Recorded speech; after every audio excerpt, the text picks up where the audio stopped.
पिछले 2-3 दिनों से इंडियन एक्सप्रेस, द हिंदू और दैनिक जागरण राष्ट्रीय संस्करण में ये खबर प्रथम पृष्ठ के सुर्खियों का एक हिस्सा है। अर्णव गोस्वामी के व्हाट्सएप चैट। हम लोग इस पूरे मुद्दे को 4 शीर्षकों के अंतर्गत समझेंगे। पहला ये है कि ये मामला क्या है। दूसरा, इस मामले में अनोखा क्या है। ये जो मामला है, इस मामले में अनोखा क्या है। और इसके साथ ही मामले में सनसनीखेज क्या है। और चैट को लेकर जो भारत में कानून है, उन कानूनों की कुल मिलाकर स्थिति क्या है। चैट को लेकर जो भारत में कानून है, उन कानूनों के संदर्भ में क्या है, स्थिति क्या है। तो यहाँ पर हम लोग इन सभी चीज़ों को, चारों आयामों को ध्यान से समझेंगे। सबसे पहले समझते हैं कि मामला क्या है। यह जो मामला है, यह टीआरपी घोटाला मामले से संबंधित है। टीआरपी को, टेलीविजन रेटिंग पॉइंट्स को लेकर एक स्कैम हुआ या स्कैम का आरोप लगाया गया है, उससे ये मामला संबंधित है। अक्टूबर 2020 में मुंबई पुलिस ने एक शिकायत दर्ज की। यह शिकायत बार्क की तरफ से आई, और बार्क है ब्रॉडकास्ट ऑडियंस रिसर्च काउंसिल। तो बार्क जो है, जो ऑडियंस के रिसर्च पर काम करती है, उसकी तरफ से क्या है, यह एक शिकायत आई। इसमें शिकायत दर्ज की गई कि जो टेलीविजन चैनल हैं वो टीआरपी की रिगिंग करते हैं, टीआरपी को बढ़ाने के लिए काम करते हैं। बार्क की इस शिकायत के बाद मुंबई पुलिस ने एक जो आरोप पत्र दायर किए, जो चार्जशीट दायर की, उसमें उन्होंने आरोप लगाया कि अर्णव, जो रिपब्लिक टीवी के एडिटर हैं, एआरजी कंपनी जो पेरेंट कंपनी है रिपब्लिक टीवी के, जो उसके मालिक हैं, उन्होंने पार्थो दास गुप्ता, जो एक्स चीफ एग्जीक्यूटिव ऑफिसर हैं बार्क के, बार्क जो टीआरपी रेटिंग, टेलीविजन रेटिंग को रेगुलेट करने वाली जो संस्था है, उसके जो चीफ एग्जीक्यूटिव ऑफिसर हैं, उसको उन्होंने, अर्णव गोस्वामी ने, रिपब्लिक टीवी के एडिटर ने रिश्वत दी। क्यों रिश्वत दी? टीआरपी को बढ़ाने के लिए। और आप अगर टीवी के इस विवाद से परिचित होंगे तो आज तक और रिपब्लिक टीवी के बीच में सुशांत वाला जब मामला चल रहा था, सुशांत के रहस्यमयी मौत को उजागर करने का जब मामला चल रहा था, तो उस समय बहुत बड़ा एक इशू ये भी बना था। और उसमें रिपब्लिक टीवी सीधे सीधे आज तक को लेकर एकदम आक्रामक थी, आज तक की तरफ से भी कुछ बातें कही जा रही थी। तो ये कुल मिलाकर मामला है। अब आप में से कुछ लोगों के मन में आएगा कि ये टीआरपी, टेलीविजन रेटिंग पॉइंट्स जो हैं, इनको लेकर इतना मुद्दा क्यों है। दरअसल टीआरपी से ही किसी भी चैनल के या उसके प्रोग्राम की पॉपुलैरिटी का पता लगता है, और पॉपुलैरिटी से ही किसी चैनल को एडवर्टीजमेंट मिलता है। इसलिए जिस चैनल की टीआरपी, टेलीविजन रेटिंग पॉइंट्स जितने ज्यादा होंगे, उतना ही उसे क्या है, विज्ञापन मिलेगा। और कई ऐसे या एकाध ऐसे टीवी चैनल भारत में हैं जो पिछले कई सालों से ये बात घोषित कर रहे हैं कि वे क्या है, 1 नंबर हैं। इसलिए टीआरपी रिगिंग का ये जो केस था, इस केस की शुरुआत भले ही बार्क ने की, लेकिन बार्क के इस केस की शुरुआत के बाद अर्णव गोस्वामी के ऊपर ही ये आरोप लगा कि उन्होंने टीआरपी अपने चैनल की बढ़ाने के लिए पार्थो दास गुप्ता को रिश्वत दी। अब इस आरोप को सिद्ध करने के लिए जो साक्ष्य जो वास्तव में जुटाए गए, उन साक्ष्यों के संदर्भ में कुछ बातें आपको समझनी पड़ेंगी। टीआरपी का जो स्कैम का ये केस है, इसमें क्या नया है, क्या अनोखा है, क्या सनसनीखेज है, इस बात को समझना पड़ेगा। सबसे इसमें जो हैरान कर देने वाली बात है कि 1000 पेज का व्हाट्सएप ट्रांसक्रिप्ट मुंबई पुलिस ने कोर्ट में प्रस्तुत किया है। 1000 पेज नंबर्स बहुत ज्यादा हैं, मतलब बात का जो ब्यौरा है वो बहुत ज्यादा है। दूसरी बात यह है कि व्हाट्सएप चैट को इलेक्ट्रॉनिक एविडेंस के रूप में मुंबई पुलिस ने प्रस्तुत किया है, और ये भारत में दिल्ली के दंगों के बाद दूसरा ऐसा चर्चित मामला है जिसमें इलेक्ट्रॉनिक एविडेंस जो है व्हाट्सएप चैट के रूप में प्रस्तुत किया गया। दिल्ली के दंगों में भी ये चीज देखी गई थी। एक और यहां पर बात है कि आपके मन में ये सवाल आएगा कि इस व्हाट्सएप चैट को पुलिस ने कैसे प्राप्त किया, क्योंकि किसी के व्हाट्सएप चैट को प्राप्त करना उसके निजता के अधिकार से संबंधित है। तो चैट, और दूसरी बात तकनीकी रूप से व्हाट्सएप ये कहता है कि वो ये एंड टू एंड इंक्रिप्शन है, बीच में इंटरसेप्ट करके कोई भी बीच में उसके मैसेज को नहीं देख सकता, चाहे वो पुलिस ही क्यों ना हो, क्योंकि तकनीकी दृष्टि से जो कोडिंग की जाती है, जो व्हाट्सएप चैट में कोडिंग होती है, उसे बीच में क्या है, नहीं क्या है, इंटरसेप्ट करके, अवरोधित करके उसको नहीं पढ़ा जा सकता है। आपने हिंदी फिल्में कई देखी होंगी। पुरानी हिंदी फिल्मों में जब किसी अपराधी को, गैंगस्टर को पकड़ना होता था तो पुलिस को दिखाया जाता था कि वो बीच में टेलीफोन को क्या कर रही है, टेलीफोन को इंटरसेप्ट करके जानकारियां क्या है, हासिल कर रही है। यहां पर पार्थो दास गुप्ता का जो मोबाइल था, वो मोबाइल जो बार्क के, जो ब्रॉडकास्ट काउंसिल के जो चेयर एक्स सीईओ थे, उनके मोबाइल को जब्त करके ये व्हाट्सएप चैट क्या है, हासिल किए गए। अब इसमें एक और महत्वपूर्ण बात है, वह यह है कि हिंदुस्तान में पिछले अक्टूबर के या उसके पहले एक बहुत नई प्रवृत्ति क्या है दिखने को मिल रही है। सुशांत सिंह राजपूत के रहस्यमयी मौत वाले या आत्महत्या वाले केस में रिया चक्रवर्ती के जो व्हाट्सएप थे, उन व्हाट्सएप को लीक करके ये कई प्रकार की धारणाएं बनाई गई। फिर दीपिका पादुकोण के नशे के लत वाले मामले को भी उठाया गया, उनके भी व्हाट्सएप को उनके असिस्टेंट के मोबाइल को जब्त करके उसको लीक किया गया। दरअसल जब कोई व्हाट्सएप लीक होता है, व्हाट्सएप चैट लीक होता है, तो मुद्दा यह है कि ये चैट लीक कौन कर रहा है और इसका सोर्स क्या है, इसके सोर्स के बारे में बताया जाए। और आमतौर पर जब किसी अदालत में नॉर्मल जो आरोप पत्र दायर होते हैं, तो आरोपों के बारे में जो सुनवाई से बाहर के लोग होते हैं, उनको तब पता लगता है जब उस पर फैसला आ जाता है। तो यहां पर एक तो ये मुद्दा है, और जैसा मैंने कहा कि ये दिल्ली दंगे के बाद टीआरपी स्कैम केस दूसरा ऐसा मामला है, दूसरा चर्चित मामला है जिसमें व्हाट्सएप चैट को एक इलेक्ट्रॉनिक एविडेंस के रूप में क्या है, पेश किया गया। अब एक और बात यहां पर कि इसमें इतना सनसनीखेज क्या है, क्यों इस पर हंगामा शुरू हो चुका है। तो इसमें पहला सनसनीखेज जो पहलू है वो ये है कि telecom regulatory authority of India को प्रभावित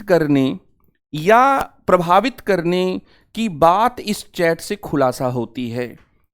पार्थो दास गुप्ता अर्णव को ये कहते हैं कि आप इस मामले को उछालिए कि बार्क जो है, जो चैनल्स को टीआरपी देता है, उसको पब्लिक डोमेन में रखे, इससे चैनल्स के ऊपर दबाव आएगा, और इससे जो लोकल जो चैनल्स को के कनेक्शन देने वाले लोग हैं, उनके ऊपर भी आएगा कि भाई ये चैनल बहुत लिस्टिंग में ऊपर है, टीआरपी में बहुत ऊपर है, इसकी ज्यादा वैल्यू है। तो यहां पर ट्राई के संदर्भ में, ट्राई को प्रभावित करने के संदर्भ में बातें आई।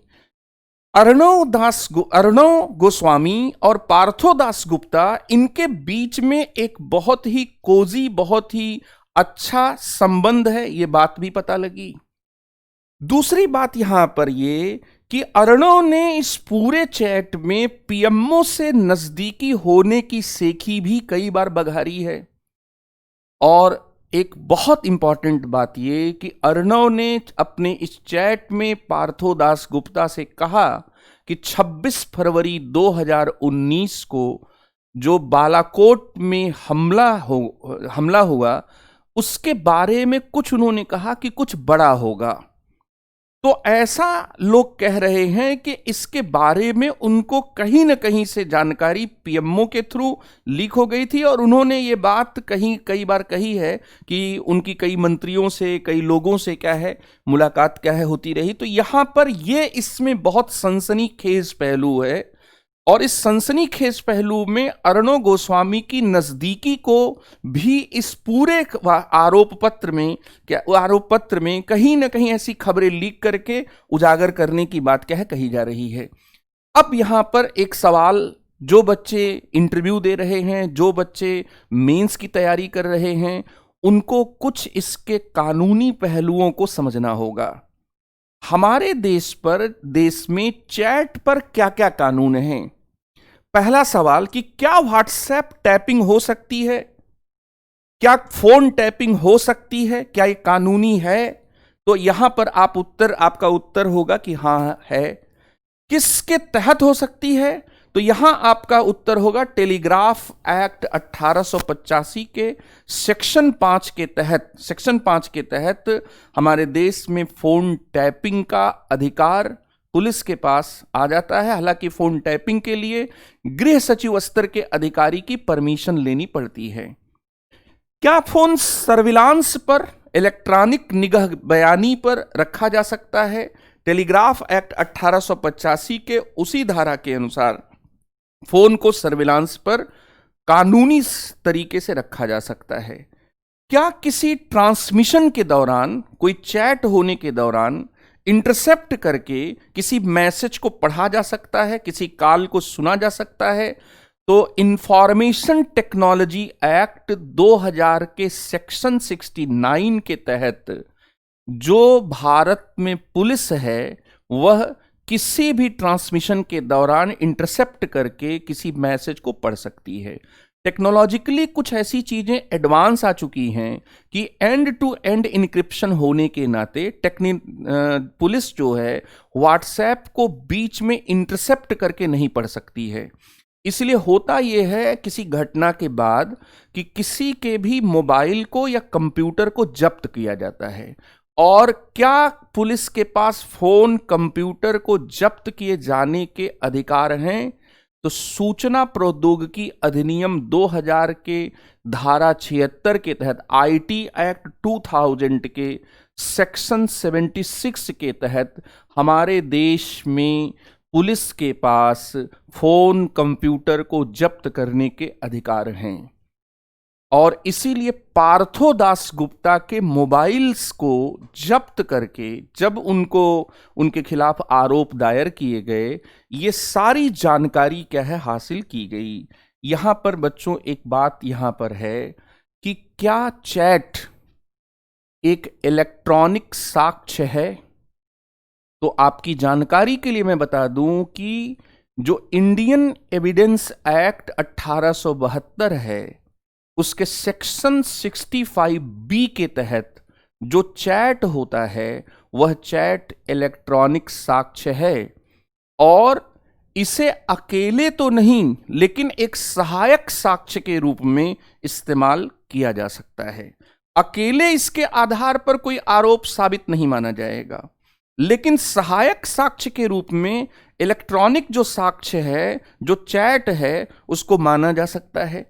और एक और यहां पर महत्वपूर्ण बात है कि 2020 जुलाई में अर्जुन पंडित खोतकर एक केस में सुप्रीम कोर्ट ने एक लैंडमार्क डिसीजन दिया। सुप्रीम कोर्ट ने कहा कि इलेक्ट्रॉनिक साक्ष्य मानदंडों को फिर से परिभाषित वह कर रहा है, और अगर किसी डिवाइस को अगर कोई कंप्यूटर रिसोर्स को अगर ओरिजिनली उसके ओनर से पुलिस हासिल नहीं कर पाती है, तो उसके ओनर से, उसके यूज करने वाले ऑर्गेनाइजेशन से एक सर्टिफिकेट लेकर अगर सही तरीके से पुलिस ऐसे इलेक्ट्रॉनिक साक्ष्य को प्रस्तुत करती है तो वो उसे क्या है स्वीकार करेंगे। ये कहा जाता है कि इलेक्ट्रॉनिक साक्ष्य को लेकर यह एक लैंडमार्क डिसीजन था जिसमें पुलिस को भी ये कहा गया कि जो तरीका है, जो इंडियन एविडेंस एक्ट में 65B में जो तरीका है, या जो इंडियन एविडेंस एक्ट के तहत जो IT एक्ट 65B में जो तरीका बताया गया है, उस तरीके को क्या है फॉलो करना होगा। और अगर ओरिजिनल चीज आपके पास नहीं है तो आपको एक प्रमाण पत्र देना होगा। यह प्रमाण पत्र के साथ ही इसे साक्ष्य के रूप में क्या है स्वीकार किया जाएगा।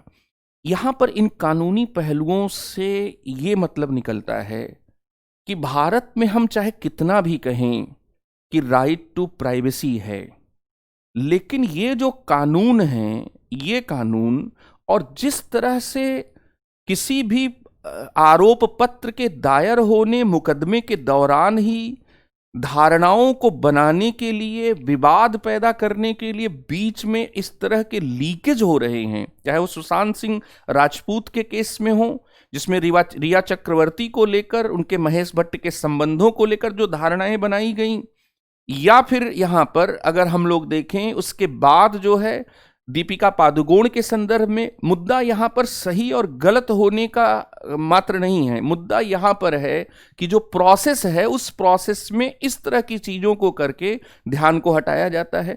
दिल्ली के दंगों के संदर्भ में भी दिल्ली पुलिस ने जो व्हाट्सएप के चैट इलेक्ट्रॉनिक एविडेंस के रूप में कोर्ट में प्रस्तुत किए थे, वो भी क्या है इस तरह से मीडिया में आए, और इसी तरह से इस मामले में भी क्या आया। तो इसका मतलब कि हम निजता का सम्मान करने वाले देश नहीं हैं। हम ऐसे विवादों में ये सवाल नहीं पूछते हैं कि इनको लीक कौन कर रहा है, क्यों कर रहा है, इस टाइम क्यों कर रहा है। एक मुद्दा ये भी है। दूसरी बात यहां पर है कि अगर कोई गलत काम करने के लिए इन कंप्यूटर रिसोर्सेस का, व्हाट्सएप का, इन सब का इस्तेमाल करता है तो उसको निश्चित रूप से क्या है, उसको निश्चित रूप से उसका दंड भुगतना चाहिए। लेकिन इसमें जो प्रोसेस है वो प्रोसेस बहुत क्या है महत्वपूर्ण है, क्योंकि मान लीजिए कल को कोई आरोप लगाया गया और आरोप साबित नहीं हुआ, लेकिन उस दौरान जो व्यक्ति को जो जिस प्रोसेस से गुजरना पड़ा वह प्रोसेस एक बहुत पीड़ादायी है। और आपके लिए इस पूरी कहानी में सबक क्या है? यहां पर क्या आपके फोन या डिजिटल संचार की जासूसी अगर अनऑफिशियल तरीके से हो रही है तो आपके पास क्या ऑप्शन है? आप नेशनल ह्यूमन राइट्स कमीशन में जा सकते हैं, NHRC में जा सकते हैं, आप पुलिस में IT एक्ट के तहत FIR दर्ज कर सकते हैं, आप सीधे अदालत में जा सकते हैं, और दिल्ली हाई कोर्ट का 2018 का एक फैसला है कि आप सरकार से RTI के थ्रू ये बात पूछ सकते हैं कि क्या उसके फोन की जासूसी की जा रही है, क्या उसका फोन सर्विलांस पर है। इसको RTI के थ्रू सूचना के द्वारा भी मांगा जा सकता है। और अंतिम बात यहां पर बच्चों ये कि आपको क्या इससे सबक मिलता है। तो इंटरनेट की दुनिया में एक टी-शर्ट रूल होता है कि जिस चीज को आप अपने टी-शर्ट पर लिखा हुआ लिख नहीं सकते हैं, उसे कभी भी आप इंटरनेट पर या इंटरनेट रिसोर्सेस पर, कंप्यूटर रिसोर्स पर, अपने मोबाइल पर न लिखें। इसको टी-शर्ट रूल कहते हैं। जो आप टी-शर्ट पर सामने लिख सकते हैं वही बात, उतनी ही बात आप डिजिटल माध्यमों पर लिखें। डिजिटल फुटप्रिंट जो होते हैं वो पीछा नहीं छोड़ते हैं। इंटरनेट के बारे में कहा जाता है कि वह कभी नहीं सोता है और कभी नहीं भूलता है। इसलिए जो है यहाँ पर इस पूरी घटना से जो राजनीतिक आयाम सामने आ रहे हैं, जो निजता को लेकर जो मुद्दे आ रहे हैं, जो इसके कानूनी पहलू आ रहे हैं, इन सब को आपको क्या है समझना है। ये इसका एक पूरा क्या है दायरा है। बहुत बहुत धन्यवाद।